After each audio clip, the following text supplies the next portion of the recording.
Au Burkina, 50 corps a été retrouvé à la suite de l'attaque de Setanga. Plus d'une centaine de terroristes neutralisés par les forces armées nationales, PH d'illustration. Des individus armés ont attaqué, dans la nuit du 11 au 12 juin 2022, Setanga dans le Sahel du Burkina, tuant des populations civiles. Selon le porte-parole du gouvernement, Wenkuni Joël Lionel Bilgo face à la presse le lundi 13 juin 2022, les forces de défense et de sécurité déployées sur les lieux ont retrouvé pour le moment 50 corps, après des recherches maison par maison et les fouilles se poursuivent. À la suite de l'attaque de Setanga, dans la nuit du samedi 11 au dimanche 12 juin 2022, où des civils ont péri, les forces de défense et de sécurité par moyens aériens et terrestres ont débarqué sur les lieux, le dimanche 12 juin 2022, et menant des recherches de victimes ou de morts, maison par maison, a informé le porte-parole du gouvernement Lionel Bilgo.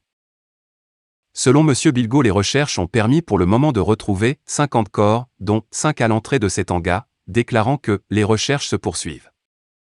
Peut-être que le bilan est plus lourd que les 50 corps qui ont été retrouvés, parce que dès ce matin des populations sont revenues à Setanga. Peut-être que certains auraient pris le corps de leurs parents, a poursuivi le porte-parole du gouvernement. L'armée demande donc à toutes les populations de collaborer pour permettre de faire un comptage afin de livrer un bilan définitif de cette attaque, a-t-il affirmé. Cette attaque, dont certaines personnes avaient avancé un bilan de 100 à 170 morts, a obligé les populations à se déplacer pour trouver refuge à Dori qui se trouve à 47 km de Setanga. À ce jour, les populations sont accueillies grâce à l'armée et à l'action humanitaire du côté de Dori.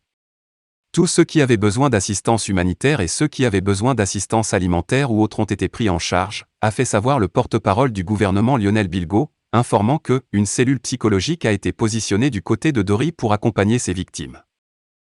Le pays est en deuil. Nous avons été frappés.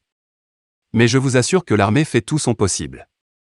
Ces actes ressemblent à des actes de représailles car ces dernières semaines, l'armée a créé une saignée dans le rang des terroristes et cette saignée va se poursuivre car nous n'abandonnerons pas, a déclaré le porte-parole du gouvernement. Il a lancé un appel à l'ensemble des citoyens, une responsabilité collective et à mettre en déroute toute personne qui mettrait à mal la capacité d'agir efficacement pour lutter contre le terrorisme. Nous sommes collectivement interpellés. Il s'agit de l'intégrité de notre territoire, de notre héritage commun, la terre du Burkina, c'est une lutte de l'ensemble des citoyens du Burkina Faso, a dit M. Bilgo qui invite à l'union pour faire face à cette guerre.